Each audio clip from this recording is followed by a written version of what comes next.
I came to know about you, the first place I learned about you was at the annual conference, the Internal Family Systems annual conference last year. And you were on a panel of young men of color. And right after participating in that session, I remember being like, okay, so who has Instagrams? Like who can I follow and connect with? So maybe just for folks who aren't familiar, and I'm curious too, how did you get involved with the IFS Institute? And we'll get your history, the arc of your life as well. But just starting off there, how did you get connected with Internal Family Systems and the Institute? Yeah, so it was a relationship that the Institute had with Black Therapist Rock. So the founder, Duran Young, her and I were friends, or are friends. And the institution was just partnering up with BTR, and they had their first Black Therapist Rock IFS training. I was on the staff, BTR, and so I was around that very first one. It was in Maryland, Silver Spring. And just from that time was happening, Duran asked me, the institution wants to have more diversity. Would you be willing to do a demo? Ah, sure. Yeah. Oh, okay, cool. And that's how I said it. And so I ended up having a demo with Dick Schwartz. Now, at the time, I'm not really in the industry. I'm not a therapist. So okay, he's the guy. He's the one. He's a professional. So we do the demo. And that's it. I don't really hear much about it after that, right? It goes off. I didn't watch the demo or anything like that. But Duran and I had some sessions afterwards. And one of the first sessions that we had together, I went back and I connected to an exile, an 8-year-old part of me, and I was able to smell the furniture in the room. And I was like, that's bizarre, And then since then, her and I continued to work on some of my other parts. And then I, had another demo with Dick about 2 years after that at the Earlham Summit. That's when I unburdened a 15-year-old part of me. My mom passed when I was 15. That was a life changer. So then from that point, I was like, I need to get more involved. I need to get the training, next training, I'm in there, and then that's what happened. I got trained in 2022, trained again in 2022, level 2 in 2022. And then I PA'd in 2 level 1s in 2023. So I've been fully immersed since then. Yeah. And I had every intention of getting to watch the 15-year-old unburdening prior to our conversation, but life has just been too mad. So I have it on my list. Your website, it's there. There's a lot coming. I know that we'll put the link in the show notes, and listeners can watch it there. But even for maybe the uninitiated who don't know what Internal Family Systems is, just so that this can be a standalone episode and you're using some of the terminology about an exile. And I love hearing everyone's different. I've had plenty of IFS therapists on as guests. And would you mind just helping the lay listenership with what's your 5-minute summary of IFS? I'm going to challenge you here. I know you've talked to many people, many audiences, but give listeners a taste of just the overview of how IFS views the mind. And like when you say it was weird, I could smell the room. Classically, someone would say, well, that's an olfactory hallucination, like as opposed to the experience of being there, with the part. So yeah, help people know what you mean by exile and wherever you want to open that up. Sure. So Internal Family Systems, also known as IFS, I usually tell guys is because I explain this multiple times a week, right? The basic premise that IFS assumes is that the mind is a multiplicity, right? So there's physically one tie, but my mind, there's parts of me, right? And these parts, they operate and behave like a family does.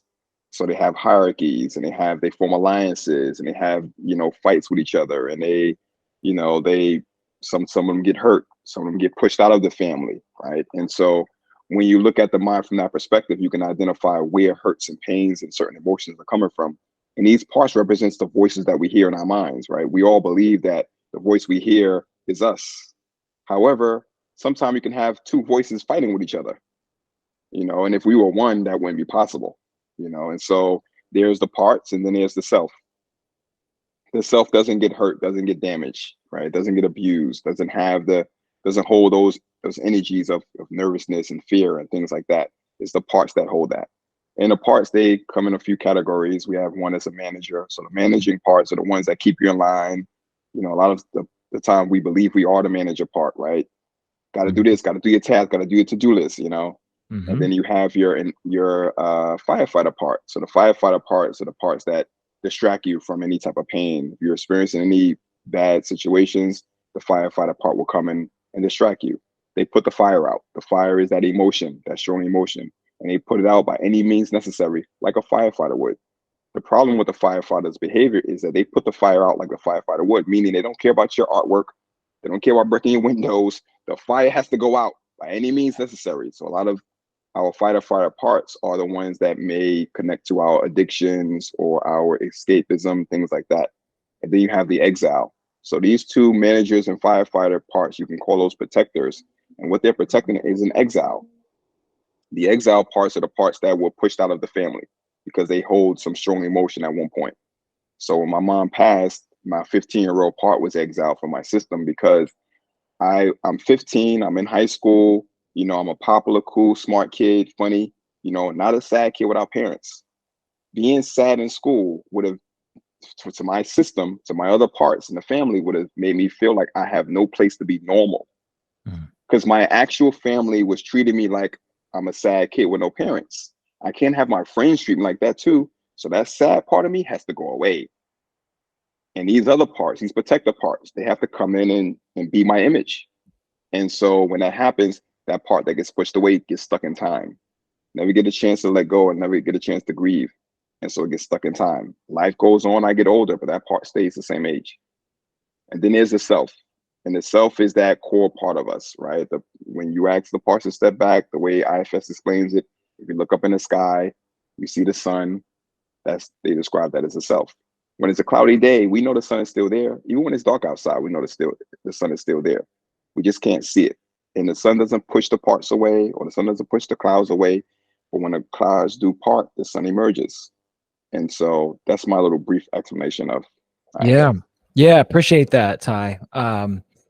Yeah, so and when I'm hearing it, because I've obviously been in the model, working from the model for a while, but when I hear it from you and imagine kind of alongside with listeners who may not know, one of the first associations I have is those like sort of logical parts that try to follow the plot, and they're like, wait a minute, stuck in time, like, so the part isn't bound by time and space, or it's like, what do you mean the self is the sun? Like, it starts to sound, how I experience it starts to sound very spiritual, but to kind of make sense for what you were saying before, when you unburdened that 15-year-old guy, it was reintegrating him into your life, that you lost him for, how old are you, Ty, now?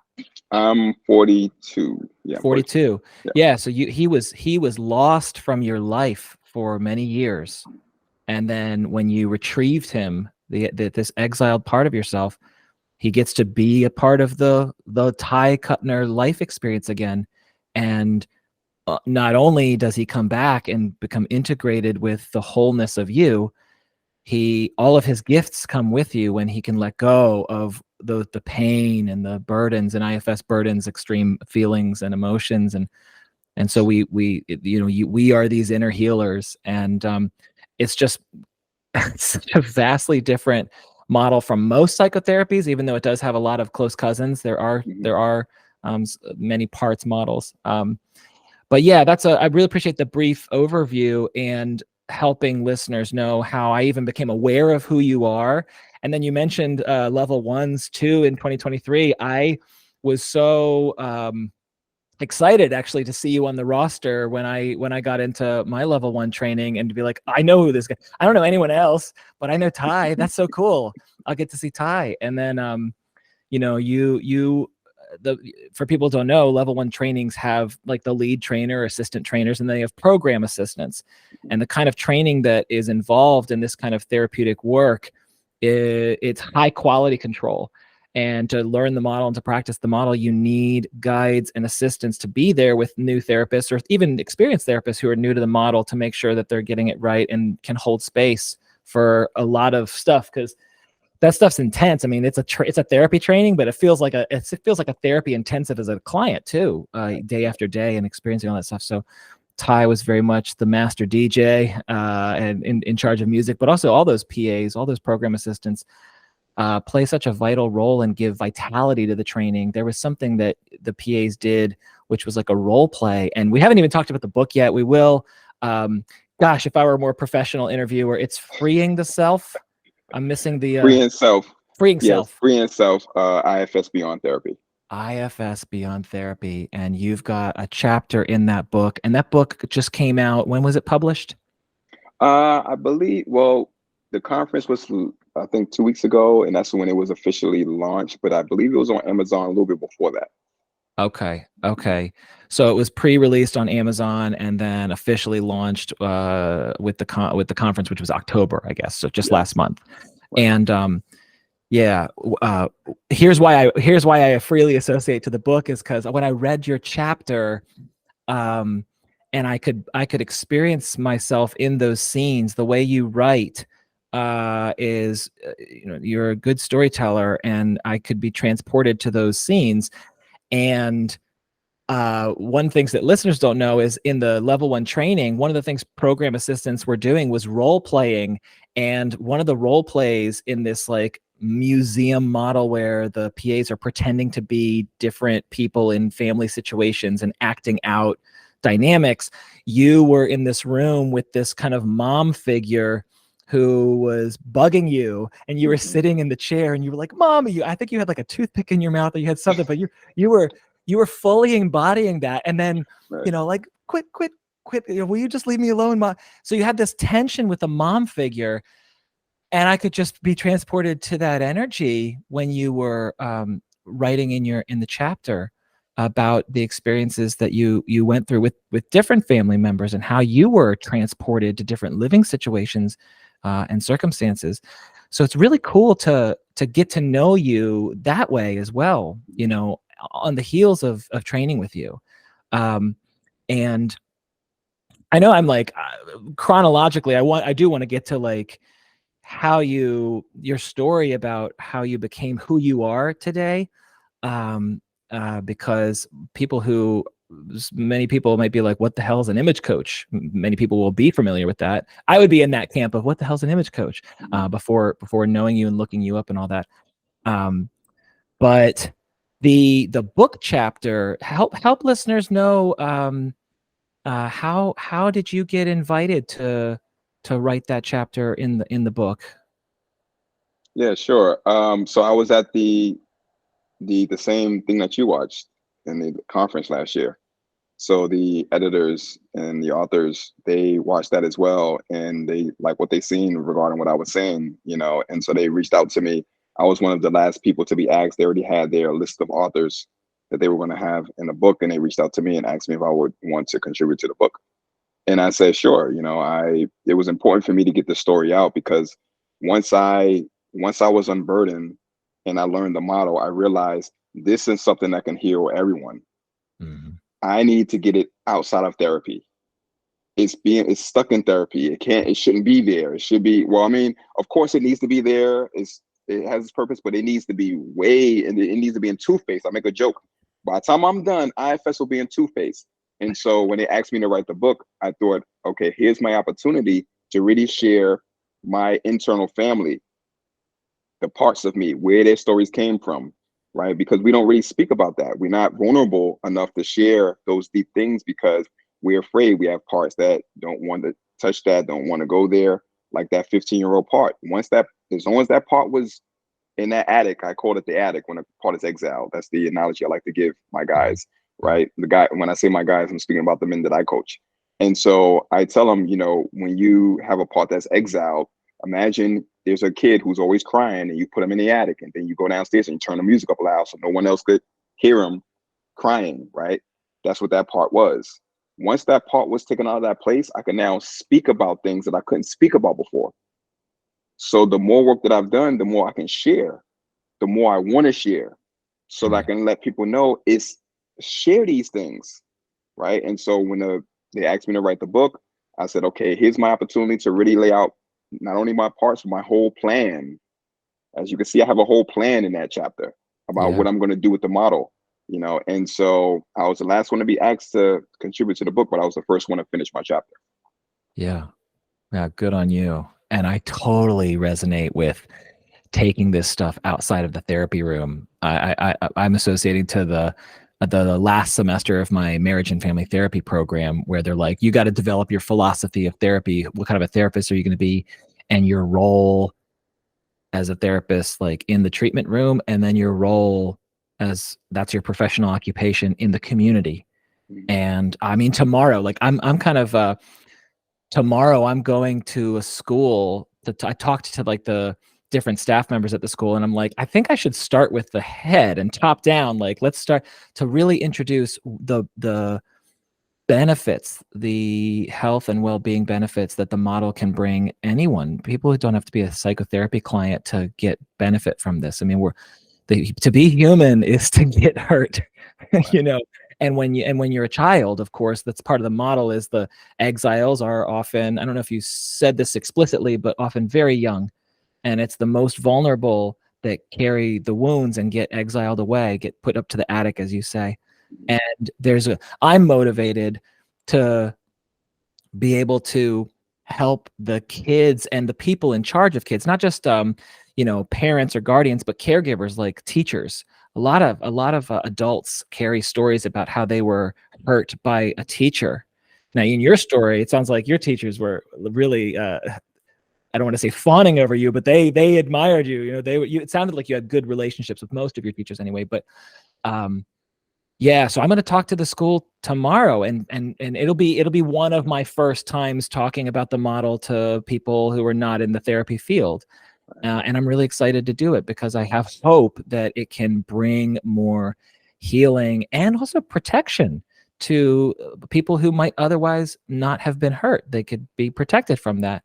Um, I mean, bullying as a whole, we could just do a podcast on bullying, but we won't. But I very much share your vision, and I'm still discovering my own about how will I, you know, uh, create a compelling vision. And let me jump back here. You said Duran Young and Silver Spring. I'm in Burtonsville right now, which is Silver Spring is like that's where Kelly and I go on date night to the movies. Okay, my wife Mhm. Kelly. So is Duran from Silver Spring? She's in Rockville. Oh, Rockville. Okay, so Yeah, she's she's in super Rockville. local. Yeah. Okay. So, oh boy, okay. Um, all right. That was just a flag I had planted. Let's jump back, and I have these questions, tell, we should probably just start. I want to ask you, Ty, about how you how you came to be who you are today, and listeners can go grab the book and learn a lot about you. But how did you maybe walk us through just briefly your career as a young man who's trying to figure out what am I going to do? And whether we start with there's a story in the book about a college recruiter, and oh my Mhm. gosh, maybe we could just tease people and they can read it and you don't have to tell that story, but like just wherever you feel feels natural to jump in on how did you discover who you are professionally. Tell us how that happened. Yeah. So, I mean, we can go back for usually I would start earlier, well, later in life, but I'll go as early as before my mom even passed. Yeah. She poured into me that I was important, special. She would brag about me often. She would brag about me without me, not in front of me. I would overhear her bragging about me, and so Mm. it felt very genuine when I would hear that. When she passed, I had that belief that I was supposed to be someone special and I'm supposed to be, who I am today. I didn't know, and she wasn't around to guide me through that process. And so when I became 18, it was like, okay, you're now an adult, and now you have to take care of yourself. you know, and I didn't have the skills to do that. I didn't have the know-how. I didn't have the money. I didn't have any of those things. And so my family structure wasn't strong enough to kind of nurture me and guide me through the way that I thought my mom would if she was here, you know. And so I had to go out and survive. And luckily, my first career opportunities were in luxury retail. So I started off working in Saks Fifth Avenue. That's on Fifth Avenue in here in the city, New York City. How old were you when you started working there? 19. Uh-huh. Yeah, about 18, 19. I started working there. Did that for about 2 years. This is around right before 9/11 happened. And what role and then did they put you in Saks Fifth? What did you do there? So I started off in the stock room. So I was like in luxury shoes. You know, and I, you know, have this thing where I play these invisible games, right? I'm actually working on some children's books, right? Based on my childhood stories. And one of the things that I play is invisible games. And I will go anytime I would go into a place that I will work in, I will find out who's the best person based on my own calculations. Who's the best? Let me just be very observant. Who's the best here? Who's getting the most? And like, okay, what makes them the best? And I will identify, okay, they're fast. They know they're not. I'm gonna be better than that. I'm gonna be fast like that. I'm gonna be faster. And then nobody knows I'm doing this. It's just me, and I'm not putting anyone down. But this is a way for me to play little video games. I was big into video games as a kid, you know, and so I would make video games out of real life. And so when I started there, I immediately became one of the best people there. And so I would get, you know, little promotions, little, you know, accolades, whatever the case. I went from there to Louis Vuitton. Then from there to, you know, when you're in that industry, all the stores everyone knows everyone else. And so I was able to have a bit of a career, and I was paid well for being that age, you know, and that allowed me to kind of relax a bit. I wasn't in survival mode as much because I was kind of held, and the people who were there, I was always the youngest person, and people took a liking to me. That was one of my gifts, right? That I'm a people person, you know, I'm humorous and I'm, you know, open, and you know, so people took a liking to me. And they kind of took care of me. If I got fired from Saks, right? And then a lot of people were angry about that. And so they made sure that I got another opportunity at another place shortly afterwards. You don't have to answer this, but I got to ask it. I have Yeah. impulsive parts that are not courteous at all. They're just like, how'd you get fired? Okay, I'm happy to share that. So here's the thing about a young Ty Cutner. If you see me in public, you see, yeah, he thinks there's one time I was coming out of Costco, right? And a person seen me who I met 2 weeks after they seen me. They met me in the Starbucks. And they said, I seen you a couple weeks ago. And you know what I thought? I thought, who the hell does he think he is? Because I walk around with my hat on and my shoes and I think I'm the hottest thing. It's always been that way. That's in my blood, right? And so at Saks, that's how I treated. That's how I moved. You know, I knew my stuff and I didn't really take anything from people. I would joke around. I have fun. I was just that way. And that rubbed some people the wrong way. And so people who was in charge, they orchestrated a way to get me out of there. And that's what happened. You know, and it was one of those situations where if anybody, whoever got fired from a job, but was happy afterwards, I didn't want to be there anyway. That's how I felt when it happened, you know, and so that's how I got fired from Saks. Inspiring. Okay. All right. But that's also like, again, there's different spiritual beliefs about this is divine. And this was, whether you knew it or not, that was a part of your life, you know? So then you move to Louis Vuitton. So you're exposed to this high class fashion industry early in life. And you already had the swag, the energy of the swag that matches that. So, okay. So I interrupted rudely. Please proceed. No, you're good. So then I went from there, and then around, I guess I went from Louis Vuitton to Jill Sander, and then I discovered eBay. I discovered eBay, and I started selling stuff on eBay, right? I was selling luxury items on eBay, and I was making a killing, right? And so when things got rough in management at that latest job, I left. And that's when my entrepreneurial career started, because I was able to work from home for a year. Now I'm 23 years old, have my own apartment, you know, playing PlayStation for the majority of the day. I sell two items on a week straight financially, you know. Say that again. There's a little connectivity interruption. What were you selling? So I was luxury items, women's shoes on Okay. eBay. Uh-huh. And it only took a couple of items per week for me to be financially good for the week.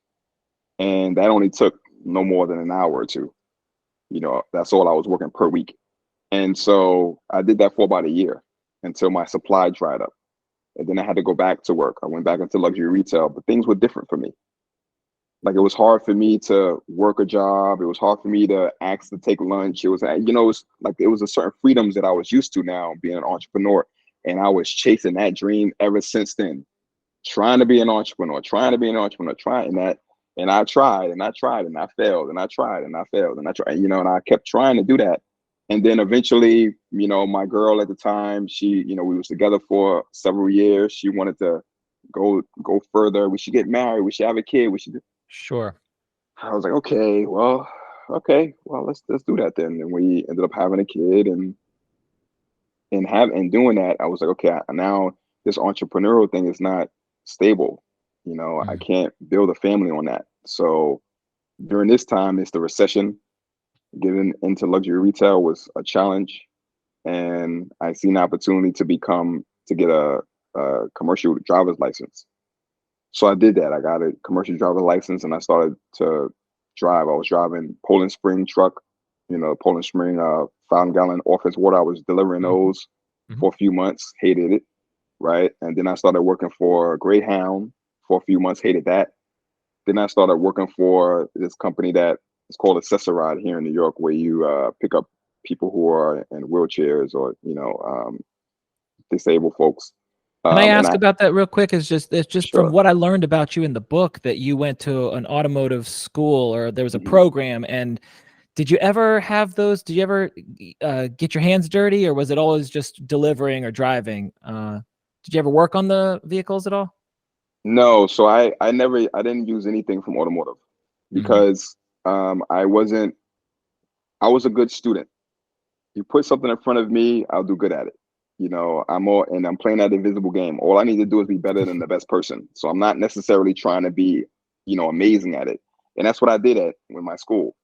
I didn't have a passion for any one thing. So I would do good at something. I would get praised for doing those good things, but it didn't really matter to me. And so when I left automotive, I didn't go into any automotive tech. I didn't do any of that because it just wasn't a passion of mine. I wasn't really sure what my passion was at that time, And so by the time I got this driver's license, I was already 27, 28. I had my son. I was around 28 when he was born. But these jobs I hated. I hated every single one of them. And the main reason why I hated them is because it wasn't a very social environment. You're a driver. Even if you're a bus driver and you meet a great passenger, that passenger leaves, you never see them again. Yeah, there's not a lot of people skill interaction in those roles. No, you don't have coworkers because they own their own vehicles. You never really see them, so you can't build relationships with them.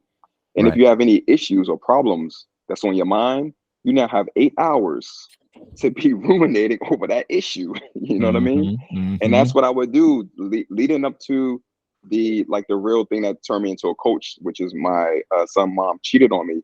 Leading up to that, I would go on the bus and I would be thinking about how I need to change my life. I need to improve this. I need to improve that. And then I would go home and sit in the same couch, play the same games, to go to work again and talk about how I'm going to make a big change today. And it wouldn't happen.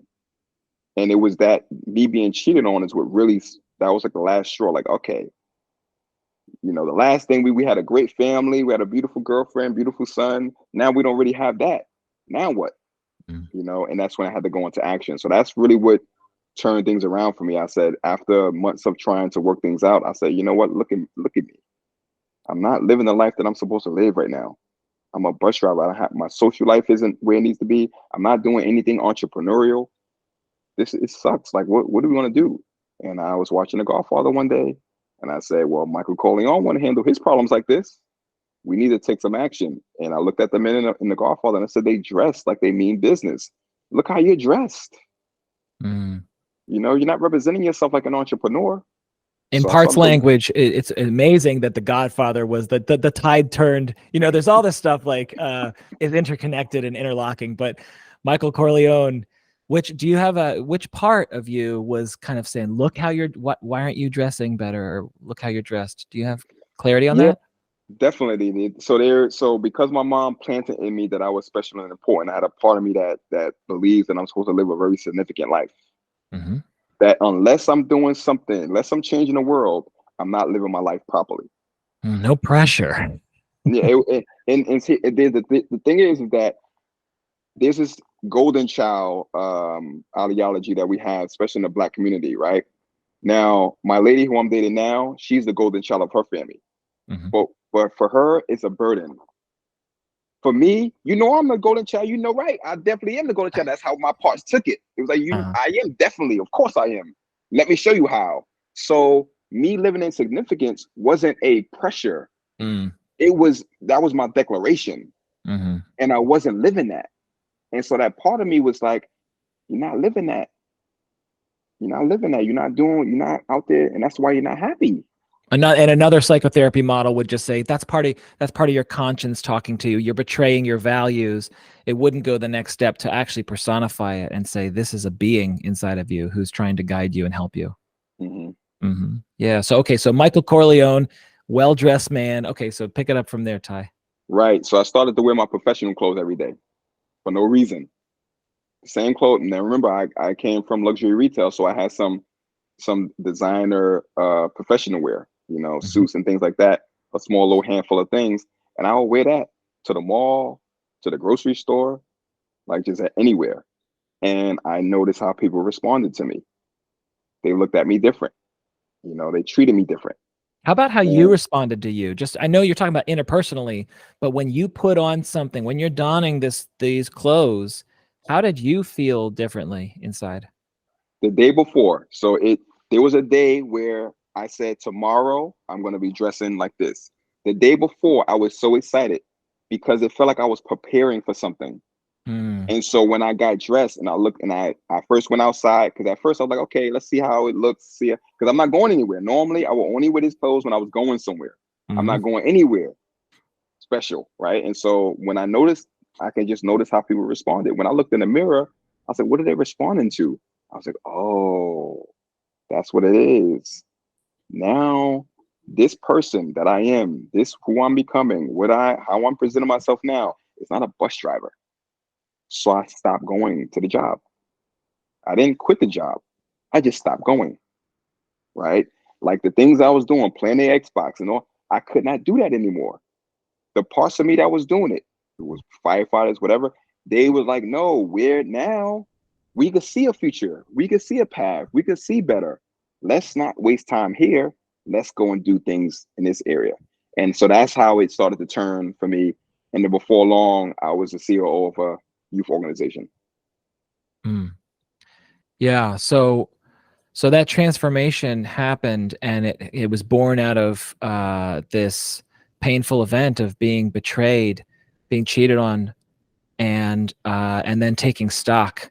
That part is taking inventory and saying this is not who you. You know, I kind of want to plant onto that. I know it's not true necessarily, but like I want to take ancestors. I look at these parts and I see them as connected to ancestors and your family lineage, and there's something that your conscience is saying this, you have your ancestors inside of you, and you're not honoring them in some way, and whether you're doing that consciously or not, but the parts will tell you, and you were open enough and humble enough to listen and say, okay, you know what, you're right, let me do something about it. And then so how did your job respond when you didn't show up? You said you didn't quit, you just didn't stop, you Mhm. didn't go anymore. What The happened? funny thing is so it took them about a week and a half before I got a phone call from like human Really? resources. And I didn't answer the call. That was the only call they made to me. And that was that, You got your and last so paycheck. You were severed. You got your last paycheck. I got my last paycheck. I got everything I needed. I didn't care. I didn't care about the license anymore. I let the license. Expire. I was Yeah. like, I'm out of here. Like, what was I doing? What was I thinking? Mm. What was I thinking doing that to myself? And so once I got out of there, I spent a little bit of time in luxury retail before becoming the COO of the youth organization. And that idea that their ancestors were speaking to me. Fast forward to now, we'll talk about that, but that is definitely happening now. Back then, I didn't have any idea of parts language. I didn't know Hmm. about IFS, right? I'm just just knowing that something was sparked in me. And so when I became the COO, now I'm in a different position. Now I have some power. Now I'm doing something valuable. And then I started to help my friends because they were at first laughing at me. I'm overdressed everywhere I go. You know, Ty over here wearing shoes at the cookout, going to Six Flags. Ty got on a suit pants. You know what I mean? And so, but they started to notice how women responded to me. You know, my guy friends, they noticed how women would respond on site. And he's like, wow, you don't even know him and you want to get to know him? Like, I want that. I want to teach me, Ty. Teach me how to do it. How do you get your pants to fit properly? How do you get that?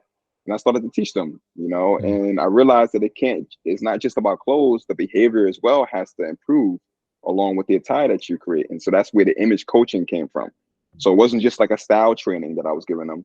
I was also coaching them on their image, how they present themselves.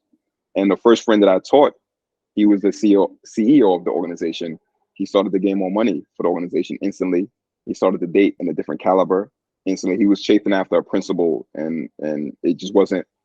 He was chasing, but once he started to just take some of my advice, he didn't have to chase anymore. Right? She was paying attention to him. She wanted to get to know him more, and so then he started to date her. And so these things started changing, and his friends noticed, like, wow, he's a very proud guy on his own. You influenced him in a way that made him better in a sense. And we thought he was all good. And so how would he have learned that anywhere else? What store would he go to? What book would he read in order for him to gain what you just taught him? You should become an image coach. And so that's where the image coaching, I'm like, yeah, you're right. I should become an image coach. And so that's where the idea to start helping guys with the image came from. And that was a hard thing to do because no one is doing that. There's no one I can model. You know, and so I had to now back to being an entrepreneur, trying to make that a thing, make that happen. And that was about a couple of years of me trying that and making that work. Yeah, because I'm appreciating the variable experience as an entrepreneur, and you know, you have a kid, and the whole reason why you wanted to go somewhere structured is to have something a little more stable, a little more reliable. So it also makes sense to me why maybe going back into retail or back into known territory where you can rely on that paycheck made sense. But when you say, wait a minute, hold on, I have gifts here. They're actually, I've got some proven, you know, record of success. And so how can I, and other people are telling me I'm good at this. So let's honor that, even though it can feel like a little bit of a gamble. Was there any part of you that was kind of trying to talk you out of doing it?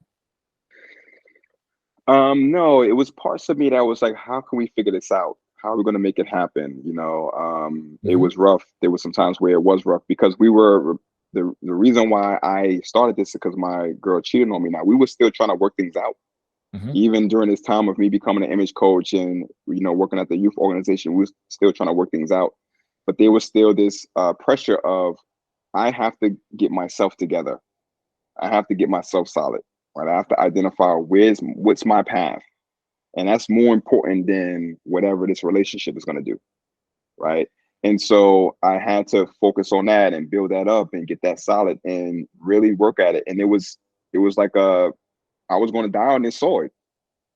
Like, I'm going to die on this sword. You know, I'm going to figure out, I'm the only one doing this. And the things that I'm doing is helping people so much. And there's nowhere else they can go to get this help.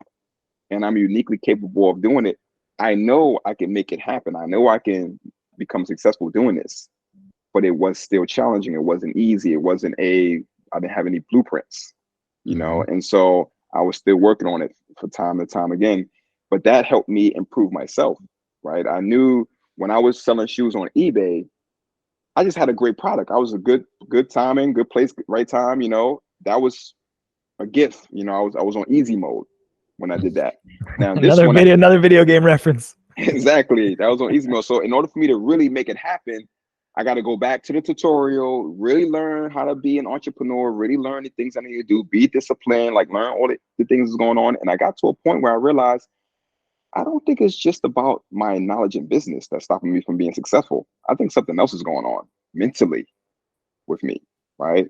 I think it's other things holding me back. And this is before IFS. I entered into another coaching program that helped with understanding the interpersonal. It was called ESP, Entrepreneur Success Program.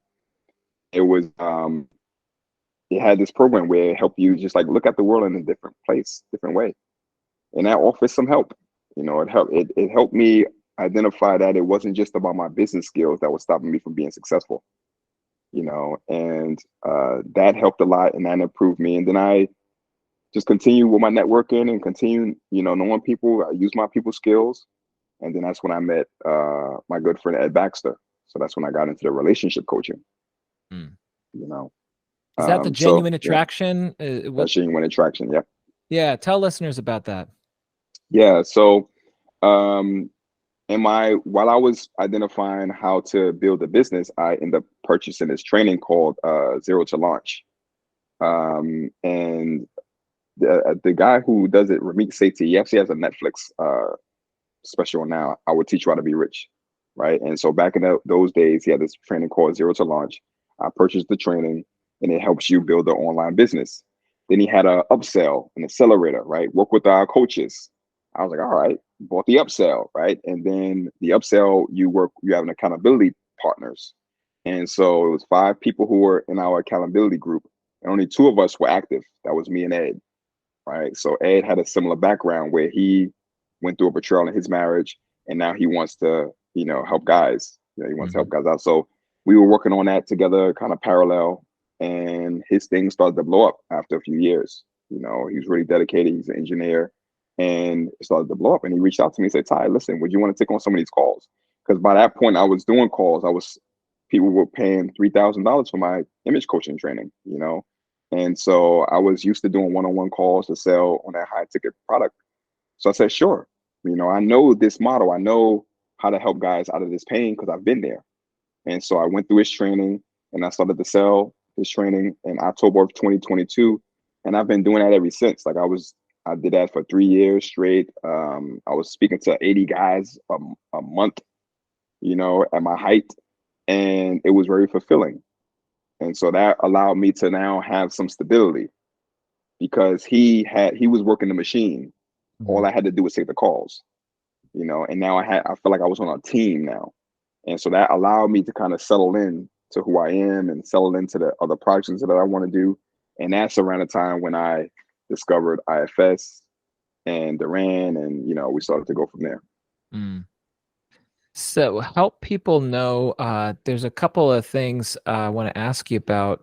Compelling image in the story that you're telling. How does compelling image, what is compelling image, and how does it fit in? Yeah, so a lot of guys will come on the call. So I started doing a coaching call. At first, I was just doing enrollment calls, right? Guys would see an ad, and they would reach out to, they would fill out the survey. They would get on the call with me. I'll speak to them for about 45 minutes, and if they're fit, they'll get into the training. And then at some point, I started to do coaching calls. Now, my coaching calls originally were, how do you get yourself once you're out of the pain, so the program gets you out of the pain, then it helps you identify who you are. That's the self-love. And then you start to live in your purpose while forming a relationship from that perspective, right? The person that you're with, they're helping you with your vision in life. That's why you're with them, right? And so I was doing a coaching call for the guys who were out of the pain to help them get back to their life. And because I did it my way, right, I got myself together by improving my image. So I was like, here's how I did it. And I would communicate that to the guys. And so guys were like, Ty, I'm not, I'm out of the pain, but I still like a dad. I'm dressed like a dad. I go to the bar, I go anywhere, people see me and they think they know who I am already, but that's not who I am.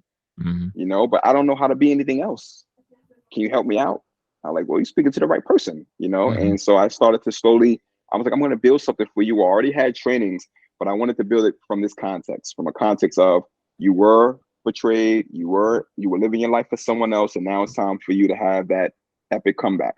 And so I created what became the Compelling Image Program, because we get the guys to go towards their compelling vision. So how would you dress for that compelling vision? How would you look? And so I built a training around that. And quickly guys started to get very excited by that idea, and it allowed us to now have calls that weren't about the betrayal. So we're no longer talking about that. We're past it already. When you're past that, now let's talk about what your life is going to be now. How are you going to reintroduce yourself to the world? And so it became that. And so it wasn't, sorry, go ahead. Yeah, and that's how the World Just Academy, the Compelling Image was born from that. So it seems like it was born organically but nested inside of genuine attraction. So like Ed Right. Baxter, you and he are working together. He's doing some of the technical stuff. You're getting the calls. You're interacting. You're helping these men out of the pain. And then from there, it's like a new shift, a phase shift into, okay, like I'm out. Like it's like being in the ocean. It's like, okay, I'm on land. Now Mm-hmm. what? Right? Like, Mm-hmm. and helping them go. So that seems like it just developed very organically. What was it a separate like business, or was it still nested in the genuine attraction business, or help me understand that? Yes. So it was still so we have a social network that they're in. So that's where they communicate. And I nested the training inside that social network. So it will be a different group. It will have Mm, different videos. It will be a difference. Like they have to pay. They pay more. They pay some more, and they go into that. So now they have their own community within the community that gotcha. focuses on their image, and they have support, and they have me. We do calls every week. They have some recorded videos where I have the step-by-step process they go through, right? And then eventually I started adding IFS to that, Mm-hmm. right? I started to add like which part of you wants to be sharp, which part of you wants to like get all your parts in a room and identify what do they all want for your future, right? Have them help identify that, and then how would you dress for that? How would they want you to dress? Like what movie characters were cool to you when you were young? You Mm-hmm. know, add some of that in there. You could take, and teach people how to take piece of people. I'll take some of my style is Michael Jackson. Some of my style is, Michael Corleone. Some of my style is like I take little pieces from these things. Sammy Davis Jr. Like I took these things from Mm, these people and I combine them to be who I am, right? The way I liked it. And so I help guys do the same thing.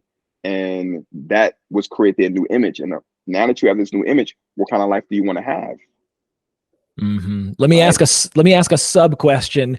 Who do you attribute to for influencing your style of hat? That's the Michael Corleone. Okay, Michael Corleone. Yeah. Okay. Yeah. Yeah. Yeah, because it doesn't matter. It doesn't matter if it's a sunny day, a cloudy day. You always don that hat. Right. So I have Yeah. a hat for the weather. So if it's sunny out, then we have hat. We have a straw hat that breathes. You know, it's I call it my crown at times, so that's why I wear it indoors sometimes. You know what I Mm-hmm. mean? Mm-hmm. It's just a part of me. It's a part of the outfit. It's part of my style. When I've taken that off in places, they no, put the hat back on. That's all you. You know, and so that's just the style that I have, and I took it from there. You know, when I guys, a lot of guys, I could never wear a hat. You know, you wear a hat so great. And I always say there was a time when all men wore hats, That's right. right? And Yes. so I tell guys when I go buy a hat, there may be hundreds of hats in the store, and I may only like one of them. There's a hat for every man, right? And that's what I tell guys. If you want to identify a hat, go to the store, see a hat you like, and then once you have the hat, now make it your own. I teach them how to tilt it a certain way. If you notice, my hat is tilted slightly in one direction, right? And that's little things you can do to make it your own. And when you take the time to make these little adjustments to your hat or your watch or your shoes, whatever, now you are you. You're not anyone else. And when you're you confidently, you can crush anything. Mm-hmm. So that's the image. That's the the inspiration that I give them when I teach men how to improve their style and their image. Yeah. Yeah, thanks for answering that. I wanted to it was a sub question, but back on the main highway, Ty, did you do any were you building that program, that next group, the compelling image? Were you doing that with anyone, or was it as an entrepreneur, were you just building it on your own? Like how Yeah, did you do any delegation, or was it just you developed the curriculum alone?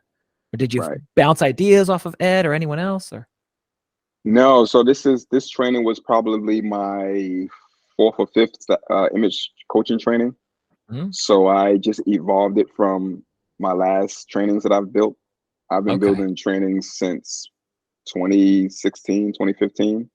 And Okay. so it was, and because I'm so uniquely, no one else is doing stuff like this that I know of in person, you know, in real life. And so I was building these things on my own. You know, even the training, I have a training coming out now. All the trainings that I do are built from me.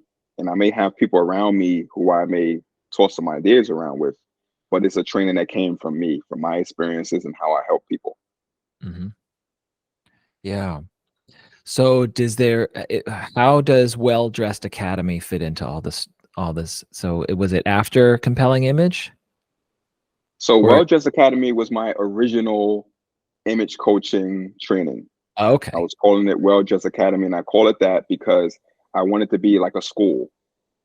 And I wanted to be, if I'm teaching a man how to dress well, there's some other skills he's going to have, right? He's going to have to know how to present himself well, speak politely, interact with women in a certain way, like how you are with your career. So I wanted to have it where, okay, I'm going to teach you how to dress well, but then there's some other classes in this academy that I may not teach.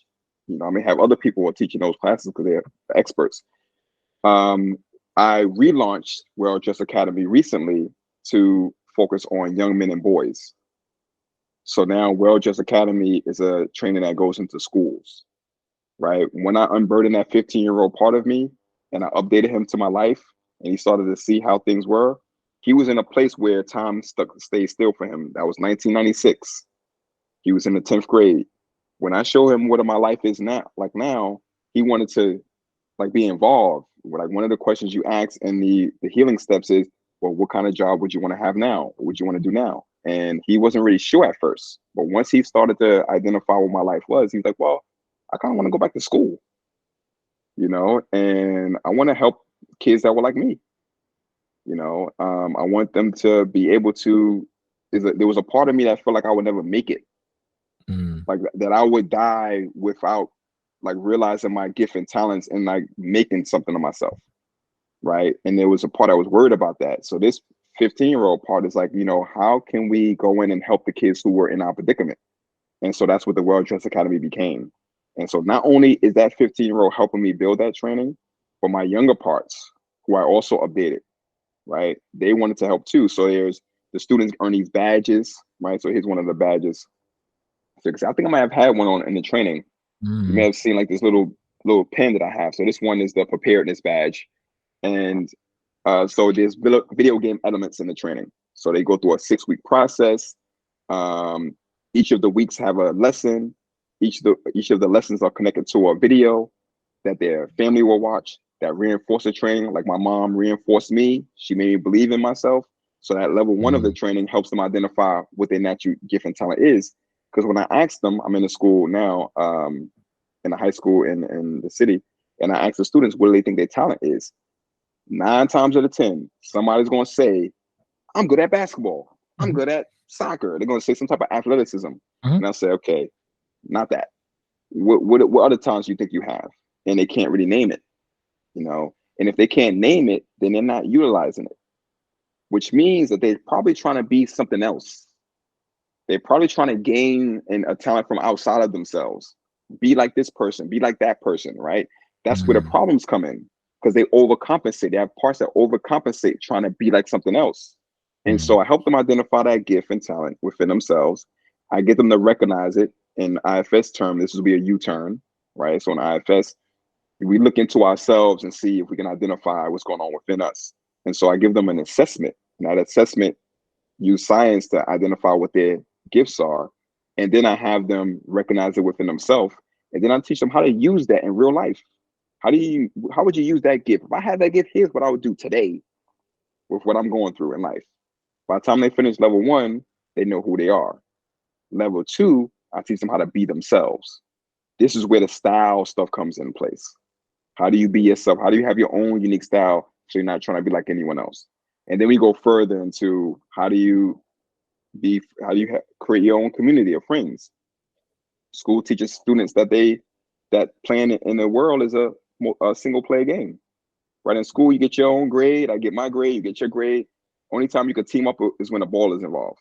But we as adults know that succeeding in this world is a multiplayer game. mhm, Right, we have to form teams with each other, and so I teach them how to form teams within the training. And so that's what the World Chess Academy is. It is informed, right? So it has those elements in it as well. And my goal with that is to build something so that these young men will have a place to go.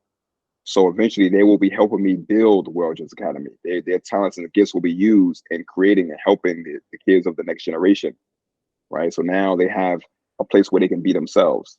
And that's what the World Chess Academy is. mm. And Yeah. That's beautiful, Ty. And it sounds like this sort of generative change that radiates outwardly when you talk about the positive influence you have on these young men, and that it's this.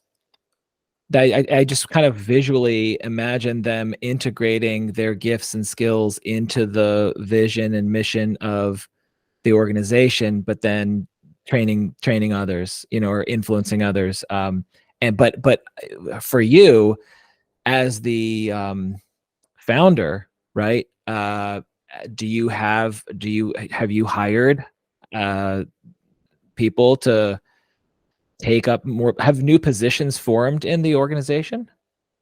Not yet. So we just got our first school last month, right? So New York City has a program called Project Pivot, Okay. right? New York City schools, the Department of Education in New York is the most funded department in the city, $11 billion, right? Yet we have problems with our kids reading and certain things like that academically. So they created a program where they allow community organizations to come in and supplement some of the learning. So the schools have money to pay for programs like mine to go into the schools, right? And so I've done stuff in schools before for other organizations. Like I've spoken to students, throughout the years. I've even done some things in prisons, with other organizations. But this training here is my creation, right? And I created it with like a long-term goal, right? The long-term goal is to help the students identify a purpose for their life, and then give them a place where they can utilize their gifts and talents naturally. Because once you realize what your talent is unlimited. You have an unlimited source of that. And using that in a place where you're healing the world, helping the world in some way with a purpose, then that's where you want to be. So the World Chess Academy is a training in schools, but I have ideas for comic books and trading cards and cartoons and games, video games, all types of things that are going to come out, and the students are going to help me build it, And so we will be having, once we get a few more schools, I was just in a meeting yesterday, getting schools is not going to be an issue because the program is so holistic and it is so comprehensive, and you can tell that it's coming from a place of, I tell a story about myself, right? Like why did I create this? And so the next position I'm going to hire, which will be real soon, is going to help me with just like the administrative tasks that happens, invoicing and things like that for the organization. Yeah. Yeah. That's, there were two flags I planted there while you were talking. One of them was I wanted to learn more about your work in prisons, and I can't access the other one. So tell me about, you said you were doing work in prisons. Tell listeners and myself about that. Yeah. So right before the pandemic, I was working for this organization or with this organization, and we had a contract with Rikers Island. So here in New York City, Rikers Island is like a holding jail. And we did a workshop. I think it was like a career readiness program. Now the young men that we were working with, they were in, but they were waiting for, if you go to Rikers Island, you're in because you're waiting to be seen by a judge or something like that. And most of them can't afford to bail themselves out. So they can be in there for weeks, months at a time, just because they can't bail themselves out, and we will work with, I came into the workshop at the first one. We had about eight students there. And there was a part of me that really connected to them. Like I could see elements of people I knew in them. And this is before I understood parts language and IFS, but I could see parts that, like, he reminds me of this person, he reminds me of that person. So I automatically had this affinity for them. So I wouldn't call them inmates. I wouldn't treat them the way that the guards would speak to them, and I would keep it real with them. And I'll let them know, like, at any point, if the guard will be in a room with us. They were sitting there, they would be paying attention to what I'm teaching, and I would teach the guard too. So while the students are there, I would also teach the guard, and I would say things like, at any given time, this guard could have been where you are. If he got stopped at the wrong time, went to the wrong party, hung out with the wrong crowd, I could have been in here with you. So I'm not going to treat you like you're some criminal. I'm not going to treat you like that. But what I am going to do is I'm going to help guide you through how not to make this mistake again. Because I guarantee you that majority of y'all are in here because you're poor. not because you're a criminal, because you're poor and you're trying to do whatever you think you can do to survive, and make some money, Mhm. right? Mhm. Is that the truth? Raise your hand if you got in here because you was trying to make money and it was done in a legal way. 100% of people raise their hand. Mhm. I was like, exactly. So my mission has always been, how can I figure out a way to put young men in positions where they can earn without sacrificing who they are?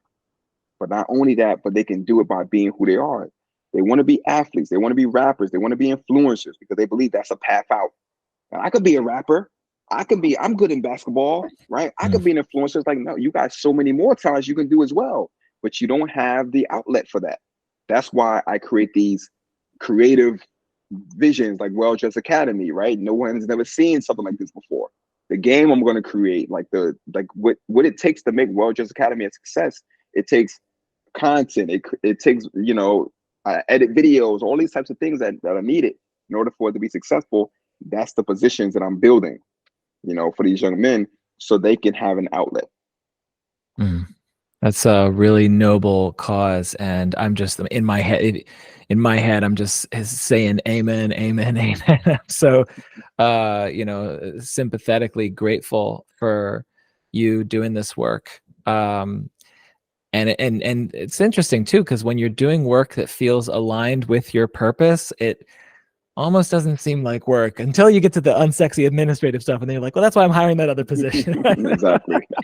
But yeah, I mean, how it feels to be aligned, and the meaning that you have, and knowing that it's not just helping the individual, that it ripples out, and I've also been thinking about, you said you have a son or a daughter. It's a son.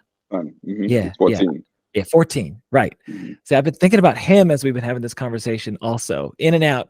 I don't even know what he looks like, but the Ty dad and Ty son, the dynamic between them, I'm thinking like, does Ty ever get into that mode when he's in the schools? Okay, I think in the book you say, I go to the schools where my son's at, right? Mhm. And has he ever had, like, I know when I was raised Episcopalian, and Episcopalians, when you come of age, you get confirmed in the faith, and my mom was teaching like the confirmation class, and I am so horrified to admit the reality of how terrible of a shithead I was with my mom, because if she was my mom, I was like, I can't, I put her through the ringer so hard. And I'm trying to imagine, because a lot of what you're talking about and what you embody is this way of being, and showing respect, dressing with respect, respecting yourself, respecting others.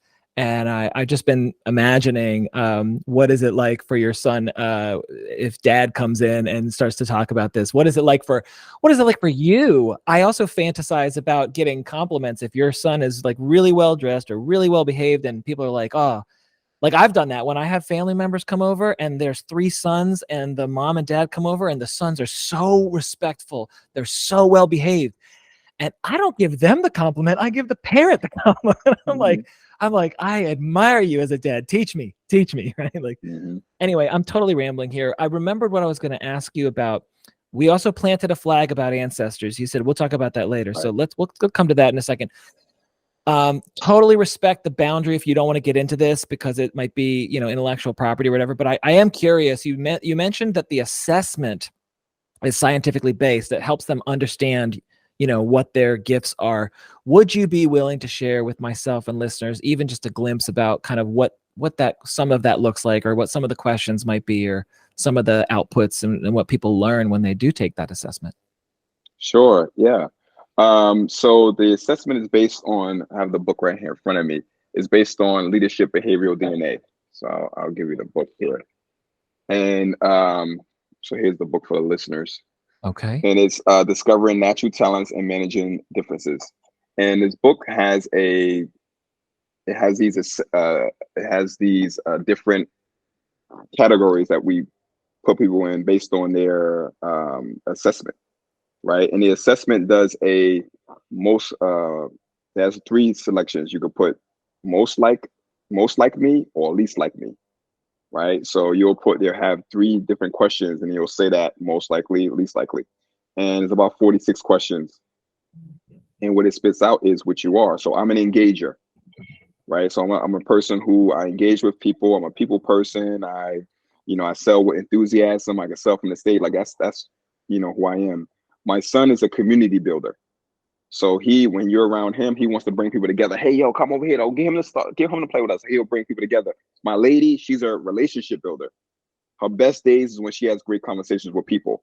She has to be in friendly environments. You have to speak to her in a friendly, no conflict, right? And so these assessments help them identify themselves, and I'm integrating IFS to that. And the way that I say is the assessment is really checking those starting lineup of parts. So in IFS, we can have between hundreds or thousands of parts, but we have a starting lineup of parts that I like to say, right? The ones that we are very familiar with, the ones that we interact with the most, the ones that come online on our day-to-day basis, those are the ones that we know of. That's what the assessment is testing for, right? And so if you make any changes, right? If you unburden some parts, then some parts may change their behavior slightly, right? And so what I'm doing is I've taken IFS out of therapy, right? Where I'm not really speaking about what's wrong with you. I'm speaking about what's right with you, right? In IFS, you want to unblend. So blending is when a part is a part is actually in control of you, right? At the moment, that's when you're blended. We're oftentimes blended, right? You and I are both blended right now with a part that wants to make sure that we're having a good podcast, right? I'm always embodying the podcaster guy. That's right. I'm the podcaster part. Exactly. So when in IFS, is mentioned like blended is a bad thing, right? You want to unblend from that part or whatever the case. But I say blending could be a good thing, especially if you're blending with a part that has some gift and talent, especially when that part is not burdened, where it's not trying to do these things because it's afraid if it don't do it, something bad would happen, right? I did myself and Dr. Philip Butler, he's also in the IFS community. He's actually on the panel. He's one of the hosts of the panel, right? Yeah. Him and I just did a presentation at the conference. We did a full day at the pre-conference, blew the house down, right? He's a more intellectual PhD. He gave them the science, he gave them the slides, and then I came in with the experiential. I told them my story. I gave them some meditations, some exercises, had them watch some videos, got them all emotional and things like that, right? And one of the things that we said in that workshop is that there is some self in all the parts, right? That's already known in the IFS community, right? The parts, there's some self in all the parts. Now imagine we play the game of imagine multiple selves within one system. If there's some self in all the parts, then it's a potential for multiple selves. I take that behavioral DNA, my gift and talent, and I blend with a part of me that is skillful at whatever it is I'm trying to do in the moment. And I have that part operate from itself, right? From its gift and talent. But before I do that, I have to make sure my other parts are okay with that first. So I asked my other part, like, listen, we about to do this podcast for about an hour and a half. Like, y'all all good with that? Can we get a snack first? Can we get this first? What are we gonna do after? We're gonna have a break? Like, we gotta make sure I honor them. Yeah, we're gonna do all that. For sure, we're gonna do that. I'm gonna make a note of that. Right? Okay, then go ahead, blend. And then when I'm blended with that part, my other parts get to watch, but they're watching from a place of self. No one is trying to cut him off. No one is trying to take over.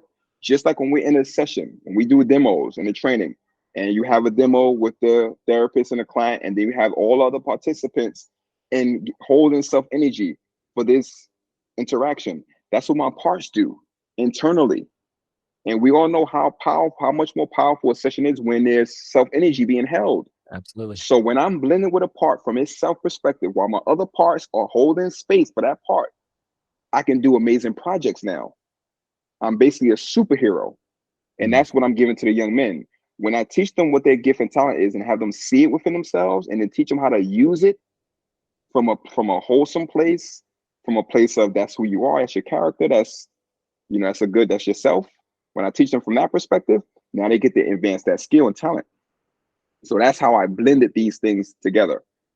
Yeah, I love what you're saying about, the context in IFS is usually like from a therapeutic standpoint. Whenever you hear IFS therapists talking, they're like, well, the first thing we need to do is teach people how to unblend, because they can't transform when these parts blend with them. So we really got to help them unblend.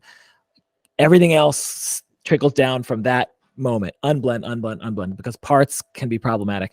And you're saying, okay, yes, in those contexts, but it could be super helpful if you invite a part to purposefully sit in this body right now, an unburdened part who's good at what they do. You can be conscious and intentional. And I love also what you're saying about with the permission and consensus, the consent of the other parts. Does anyone have a problem with this? You do? Okay, let's talk about it. Huddle up, right? And you were when we were in level 1, the training together, when you were showing the polarization demo that listeners, again, will have links in the show notes. Listeners can go watch this. You were talking about how on the other side of the work that you did with Dick is now there's a agreement and a contract, a commitment to say, hey, when we have leisure time and we're no longer on, it's time to let that leisure guy do his thing intentionally, not just, oh, he's coming without notice. So the intentional agreement is, there's so much power to that. So I'm really glad you're saying it, because I don't hear a lot of people bring that up. I don't. So I'm glad you're saying it. I know you're not the only one who says it, but I appreciate you saying it. Yeah. That's the mission that I have. Like, I realize that. So I'm right now, I'm playing a video game, right? I'm playing the games I love to play was real-time strategy, right? So I like playing Sim City. I like playing like Age of Empires, like these games where you have control of the whole map, right? Where you're building things. And I'm looking at the world now as a real-time strategy game, right? That's what allows me to do these projects in the way that I'm doing it. And what I'm seeing is that the world needs to be healed. We have all these conflicts. We're fighting with each other. We have all these polarizations. We have red states, blue states. We have this war, that war. We have male, female, like all these polarizations, people fighting. How are you going to change that, Ty? What are you going to do? Here's what you have, and here's what you have at your disposal. I have IFS, and I can put IFS into these little nuggets of things, and then go throw it out there. Like, I put it into World Justice Academy, put it into the schools, into the young minds, right? I have my, my book, right? I'm actually going to be recording the audio for that, right? Put it into the people's minds, see how that percolates. I'm doing one-on-one sessions with guys. Just a few sessions is all it takes for men to say, wow, I can see another way out of this. And now they want to heal, right? Some of the guys that I've done one-on-one sessions with, they know more than people who graduate level 1, because they're using their own internal system as their practice grounds, right? And now that they're using that, they want to help others. So, okay, so I'm out here trying to change the world in my own way, and I'm seeing it as a game. So I have a part of me that is great at making games or turning a game into a new game and playing a game. So when I embody and blend with that part, not only am I sitting in a certain chair, I have a certain songs that I play, video game, repetitive, they jazz kind of loopy, joints that I play is in some of the music I've been playing in the IFS training. You guys didn't know that, but but it's music like, so I have the when I was the one who was in charge of the music for the IFS level 1 that Robin and I was in, and I made it a point because I knew, one, the trainings I want to be attentive 100% of the time. That's not always easy to do, but if I'm in charge of music, that will be easy to do. So I gave myself that job, right? I made sure I gave myself that job. Another invisible game I was playing, right?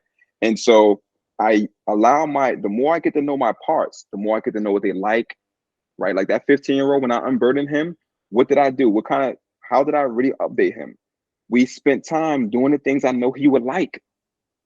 Listen to the music that he liked. Play the games that I know he would like. Introduce him to the new things since he was 15. What happened, And so that's the same thing I do with my parts. The more I get to know them, the more I get to know what makes them them. And I give them what they need to be them, because I always like myself. And so that's how I'm doing the same thing in myself, and I'm doing those for other people as well. Let me say something real quick before I forget. I never got around to telling you this, so I love the fact that I get the opportunity to tell you now in this context. Shortly after you shared the playlist with level 1, the Cherry Run training, I got it on Spotify or YouTube. It was on YouTube, and I was playing it in the kitchen. It was during a day where my wife was particularly stressed out. Maybe the girls had a bad day at school or whatever, but she was stressed out, and It was so funny. So it's playing in the kitchen. One of my daughters goes, "What is this?" Right? And mommy goes, "I don't know, but it's really helping me out right now." It was beautiful because it was so chill. And Kelly and I are both musicians, so we're very, I mean, everyone's affected by music. Doesn't you have to be a music, but we're very, try to be anyway, intentional about the musical environment we have our household subjected to. And anyway, I just wanted to share that story because you get credit for reducing my wife's blood pressure in that moment. You had no idea, right? Again, the ripple effect, right? I also want to just quickly ask your 15-year-old guy, because I want to be respectful of time, and there's some kind of, not really lightning round, but like some questions I want to ask you at the very end. But one of them that's tailored to your 15-year-old guy, what's his go-to Street Fighter character? All right, so there's two characters that we play, right? We like to play Ryu. That's a given, right? We like to play Ryu over Ken because we feel like Ryu is a much more technical, hard-hitting character, whereas Ken is more of a hit more times, but he's weaker, right? And then we like the Alpha series. So there was Street Fighter, and then there was Street Fighter Alpha. And in Street Fighter Alpha, there's a character, Guy. And Guy comes from the game Final Fight, which was supposed to be Street Fighter character. So they put Guy into it. And the reason why I like to play Guy, because he's like a ninja, but he wears Nikes, right? He wears Nikes, and he has to have a fireball, and he's very technical. And when I play against him, against fireball throwing characters, they hate me, right? And so those are my go-to characters. I love to play characters that are difficult to play because it gives me more of a challenge. Okay. I could nerd out here and ask more questions, but I know we might lose a large part of the listenership right now. I actually had a past guest, Aiden Alam. Shout out to Aiden. He was so good at Street Fighter 2 Turbo, I think it was. He went to Japan and competed in tournaments. Yeah. Like it's like when your skills are that good that you're going over to Japan, like that's next level. Okay, let's before we go, because we said we would, let's talk a little bit about ancestors. And what did you want to say about that? Yeah, so I believe it was March this year. I was invited to a retreat where we did a psychedelic journey, and I've done psychedelics before. It's what every time it was in like a therapeutic setting and with using IFS. This time it was a bit different, and it was a different setting. But it was the most peacefulest thing I ever experienced. Which psychedelic was it? I don't know what it was. Okay. I don't know. It was a combination of some things. Okay. And so I don't really know exactly what it was, but I do know that the way that the place is set up is a high ticket price to get in, right? Very high ticket, 5-figure price tag to get in there. And you get your own apartment, your own room and things like that. You're there for a few days. The people there are so accommodating, so you can just feel their heart, right? You feel like you knew them before you came there. And so I'm in a journey, I'm in my bed, a weighted blanket is over me, I have an eye mask on, I have a playlist that's playing, right? Of music. I'm being recorded, right? And I'm encouraged to just speak what I feel, right? And so in that journey, what came up was family. It was all about family. I was telling my family all the things I'm doing because I'm so grateful of who I am. I'm so grateful of the body I'm in. I'm so grateful for the skills I have. I'm so grateful for still being alive, and being able to be in this place in that moment. And so I was just sharing, like, all my mom, my grandfather, my aunts, everybody. I was just so thankful for everybody and telling them my plans. I'm like, this empire that I'm going to build is going to heal the world, but I'm also going to be able to bring my family in. They're going to all have positions. Every person that I know has a position here, including you, Robin, if you want. Like, there's every person I know, I have a place for them in this empire to heal the world. And I was in for 6 hours. 6 hours. Now, other people who was in my party, they came out maybe 2.5 hours in, but I just wanted to stay there. I felt so connected to my people. Now, I wasn't hearing anything back. I didn't hear anybody say anything back to me, but Mhm. I felt like I was speaking to them. Mhm. I feel like I was speaking into a room of just people who are like listening. Like, we see you, we hear you. And so fast forward, that was phenomenal. My dreams after that was just, I would have dreams where I have to wake up in the middle of the night to write down what I just dreamt. Because Mhm. it was like everything was just coming together. Downloads, you know? Yes, yes. Um, but fast forward, this happened maybe 2 months ago. I was feeling relaxed like I was when I was there at the facility. And I still have the eye mask. So I put the eye mask on and I did some breathing work and I started to hear a conversation.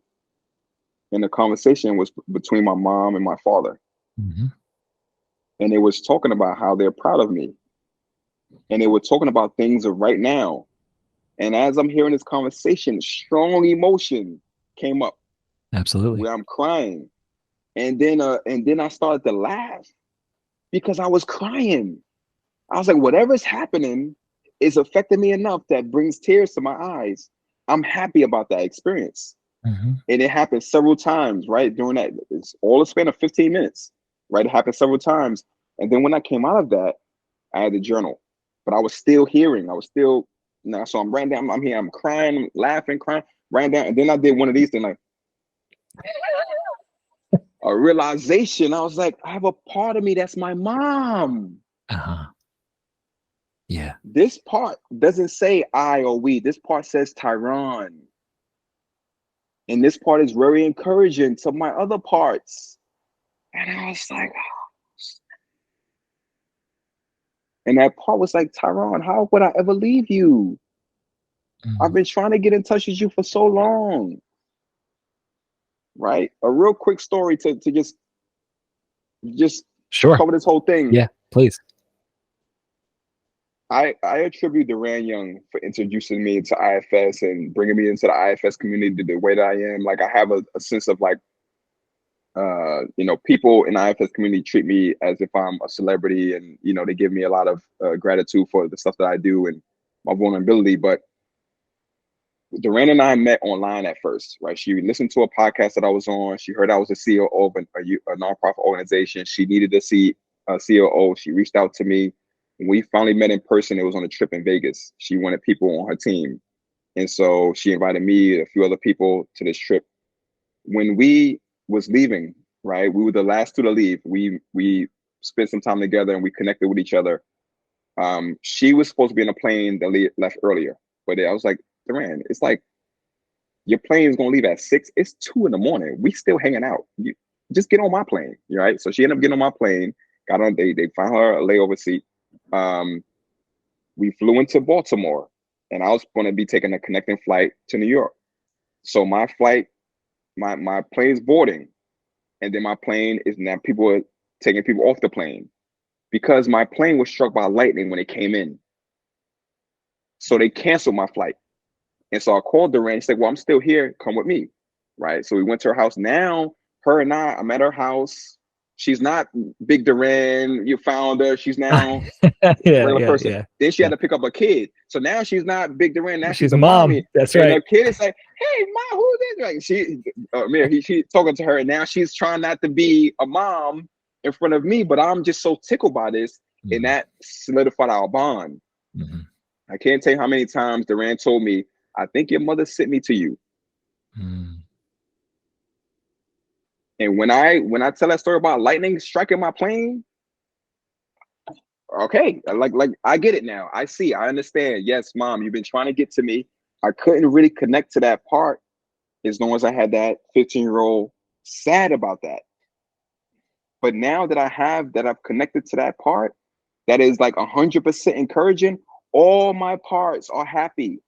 I don't need anyone to compliment me on anything because I have unlimited source of compliments and encouragement in a part, Mhm. which is my mom, and she's coming from a place of self. So when she comes in, I feel like she's coming in with others. Like, she's like, yeah, you get that from this person. And when I write in a book, I talk about I attribute some of my stuff to my grandfather. I attribute some of my stuff to my father. Like, I realized like these talents and gifts, I had parts before I realized who I was. That's right. So who are those parts? They have to be from somewhere else. So the mission that I'm on, I feel like is a mission that the universe want me to succeed in. The universe is inspiring for me to succeed because it needs for me to succeed. Because of the world that we live in now, it's not going to be it's not going to be a good world for our kids and our grandkids if it continues going this way.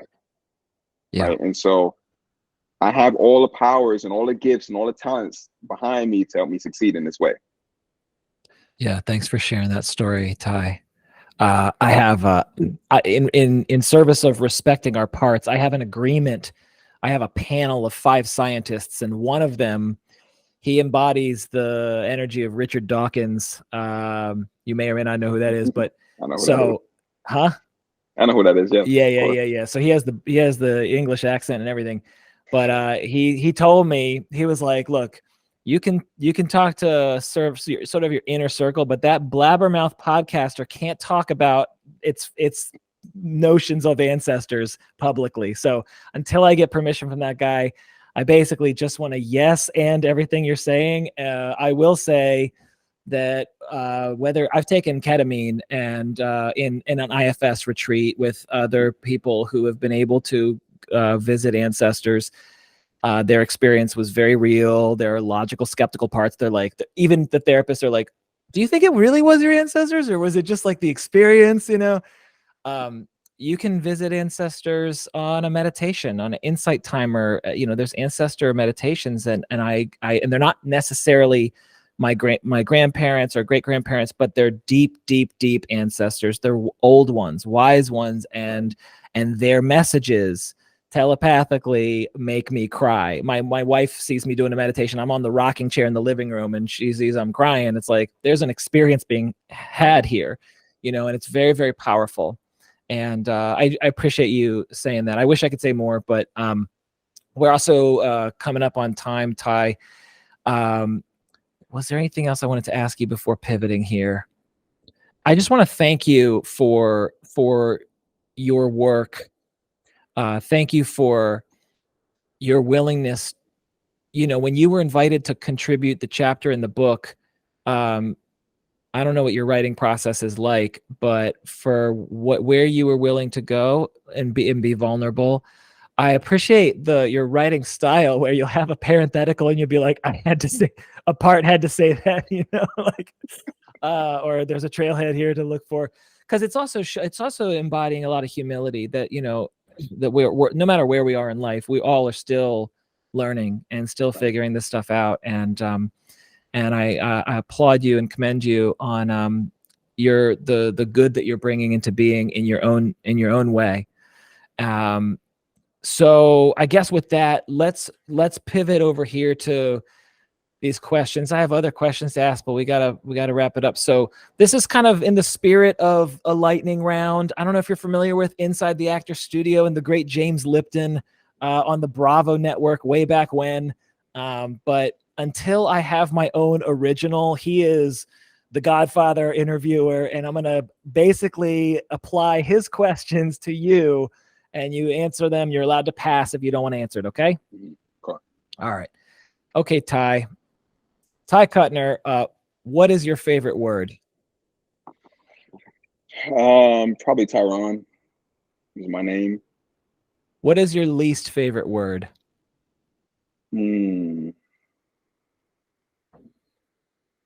I guess hate. What turns you on? I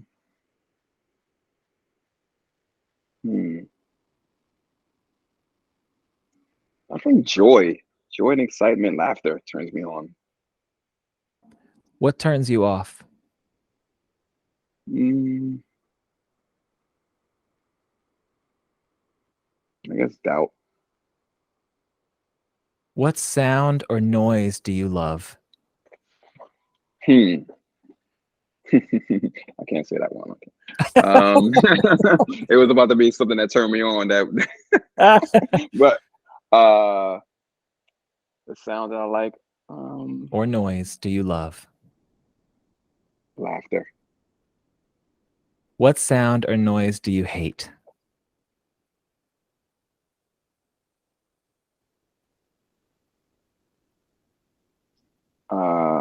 It's a hard one. I guess arguing. Okay. Yeah. And there's a qualifier here, because I know in the book you talk about helping men not use foul language. hmm But this is, what is your favorite curse word? There's two. The F word and the MF word. Okay. I would say it how I would say it, but you know. I got you.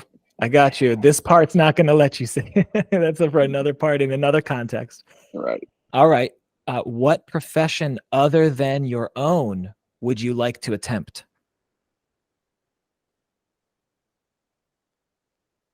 Well, I am going to be attempting video game design. Um, yeah, that's one of the next things. And I guess music, not composing, but music development. I'm not the musician, but I'm going to be influencing musicians to make music. So I don't know what that, Producer? I guess that would be it. Yeah. Or a sound or audio engineer? What profession would you not like to do? Well, I don't like any labor intensive. If you have, my hands are still soft. I'm 42 years old. I still have some of the softest hands. I'm not a labor guy. So anything that has where I have to use my hands in a rough way, no, thank you. Yeah. If heaven exists, what would you like to hear God say when you arrive at the pearly gates? I already know this one. This is actually what I want humanity to say to me. I want them to say, Ty, you did great with your life. You did great with your life. You helped a lot of people, and we're happy for what you did for this planet. And my response to that, if God told me that, if people told me that, I'm gonna say, I did it because I love you all. I just love people. So that's what I Beautiful. want. Yeah, Beautiful. Ty Cutner, thanks for coming on the show. definitely. Thank you.